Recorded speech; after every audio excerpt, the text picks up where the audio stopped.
जय श्री राम दोस्तों। भूत पिशाच निकट नहीं आवे, महावीर जब नाम सुनावे। दोस्तों, जहाँ पे हनुमान जी का नाम होता है, जहाँ पे श्री हनुमान चालीसा जी का पाठ होता है, वहाँ पे भूतों के रुकने की कोई जगह ही नहीं है। वहाँ पे भूत रुक ही नहीं सकते हैं। एक ऐसा ही अनुभव हमारे पास आज आया है हमारे एक दोस्त का, जो कि दिल्ली में रहते हैं। दोस्तों, जैसा कि उन्होंने लिखा है, तो मैं आपको थोड़ा अपने शब्दों में आपको मैं बताऊंगा। ये जो दोस्त हैं, ये अभी दिल्ली में रहते हैं और एक बार इनके साथ में क्या हुआ, इन्होंने अपना मकान एक जगह से दूसरी जगह पे दिल्ली में ही शिफ्ट किया था। तो इनकी आदत है दोस्तों, जब भी ये किसी नई जगह पे या नए नए मकान में जाते हैं, तो सबसे पहले ये उस स्थान को या उस जगह को गंगा जल के साथ में पवित्र करते हैं।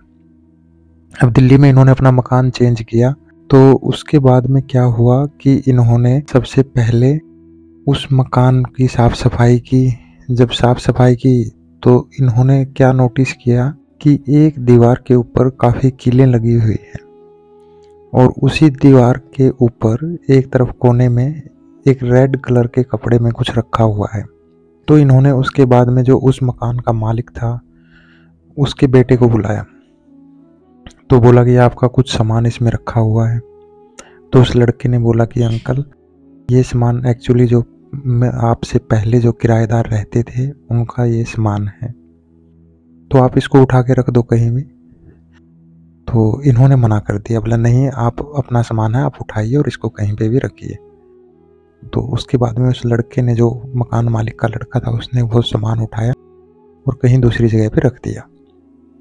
इसके बाद में इन्होंने क्या किया, इन्होंने उस मकान में जो कीलें वगैरह लगी हुई थी, उन सभी कीलों को निकाल दिया।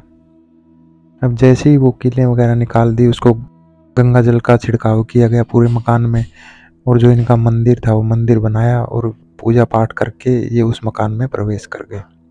तो उसके बाद में इन्होंने लिखा है कि थोड़े दिन बाद में इनके साथ में थोड़ा अलग अलग तरह के अनुभव रहने लगे।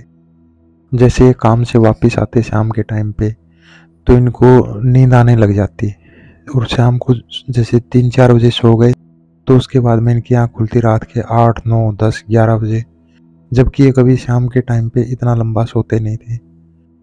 तो एक दिन की बात है, एक दिन क्या हुआ इनके साथ में कि जब ये रात के टाइम पे सोए, तो सोने के बाद में 1 बजे के आसपास में इनको ऐसे आवाज़ आई, जो इनका बेडरूम था उसके बगल वाले रूम से ऐसी आवाज़ आ रही थी जैसे उस रूम के अंदर कोई बिल्ली वगैरह घुस गई है और किसी बर्तन वगैरह को मतलब इधर उधर कर रही है। तो ये उठे, जब काफ़ी देर वो बर्तन की आवाज़ आती रही इधर से उधर होने की, तो थोड़ी देर बाद ये उठे। उठने के बाद में इन्होंने बगल वाले रूम में गए, तो वो रूम लॉक था। उस रूम की जो चाबी थी वो मकान मालिक के पास थी, तो वो रूम लॉक था। अभी ये उस रूम के सामने खड़े हुए तो देखा कि बिल्ली अंदर से कुछ सामान इधर से उधर गिरा रही है। उसके बाद में वापस आ गए और थोड़ी देर तक वो आवाज़ें आती रही, फिर वो अपने आप आवाज़ें चुप हो गई। तो अगले दिन क्या हुआ, अगले दिन इन्होंने उस मकान मालिक के जो बेटे थे उसको बुलाया और बोला कि आपका जो ये बगल वाला रूम है, इसमें से रात के टाइम में कोई बिल्ली वगैरह इसके अंदर घुस गई है, जो चीज़ों को इधर उधर कर रही है, तो आप इसकी चाबी ले आएँ और इसमें से उस बिल्ली को निकाल दें। तो वो जो मकान मालिक का बेटा था, वो उस रूम की चाबी लेके आया। जब उस रूम को खोला गया तो क्या पाते हैं कि उस रूम के अंदर ना तो कोई बर्तन है, ना कोई बिल्ली है, ना कोई बिल्ली के अंदर आने का कोई रास्ता है। उस रूम के अंदर सिर्फ 2 टीवी रखे हुए थे, वो भी पुराने, मतलब कि कबाड़ी में फेंकने लायक 2 टीवी रखे हैं। बाकी उस रूम के अंदर कोई भी ऐसा सामान नहीं है जो बाहर निकालने लायक हो।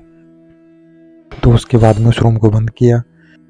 तो इन्होंने सोचा कि ऐसा कैसे हो सकता है, ये आवाज़ तो मुझे बहुत ही ऐसे क्लियर आवाज़ सुनाई दी थी, ऐसा कैसे हो सकता है। तो इसके बाद में अगले दिन फिर वही रात के 1 बजे के आसपास में उस बगल वाले रूम से वैसी ही आवाज़ें आना शुरू हो गई। अब जैसे ही वो आवाज़ आई तो ये उठ के गए, तो बिल्कुल ऐसी आवाज़ आई जैसे कि कोई अंदर से बर्तन उठा के एक जगह से दूसरे जगह पे डाल रहा। तो ये देखते गए कि ये कैसे। तो उसके बाद में ये दोस्तों आपको बता दूं, ये हनुमान जी के भक्त हैं। शुरू से ही इनकी हनुमान जी में बड़ी ही निष्ठा रही है। हनुमान जी के चरणों में ही इनका काफ़ी समय निकला है। तो इन्होंने क्या किया, जब ये आवाज़ें आना शुरू हुई तो ये अपने मंदिर में गए, जो इनके घर में मंदिर था, और उसमें इन्होंने हनुमान चालीसा का पाठ करना शुरू कर दिया। अब इधर से जैसे ही इन्होंने पाठ शुरू किया, उसके बाद में क्या होता है कि वो आवाज़ें धीरे धीरे करके कम हो जाती हैं। ये प्रैक्टिकली चीज़ है जो इन्होंने ऑब्जर्व की है। तो उसके बाद में अगले दिन फिर जैसे ही वो आवाज़ें आती, उससे पहले ही वो अपना पाठ शुरू कर देते। आवाज़ आती और बंद हो जाती। तो ये क्रम चलता रहा। इसके बाद में इन्होंने उसी घर में 100 बार हनुमान चालीसा का पाठ किया। और दोस्तों ये लिखते हैं कि उस दिन के बाद से उस घर में ना कभी आवाज़ें आई हैं, ना कभी किसी तरह का कोई और नेगेटिव एनर्जी इनको लगी है। जिसके ऊपर हनुमान जी का आशीर्वाद हो, जो हनुमान जी का भक्त हो, वो किसी से डर ही नहीं सकता और ना कोई उसका कुछ भी कोई बिगाड़ सकता है। तो दोस्तों ये था आज का अनुभव। यदि आपके पास में भी ऐसा ही कोई अनुभव है तो हमें जो स्क्रीन पे दिए ईमेल एड्रेस पर भेजें, ताकि हम भी उसको सभी दर्शकों के साथ में साझा करें। जय श्री राम, जय बजरंगबली जी महाराज।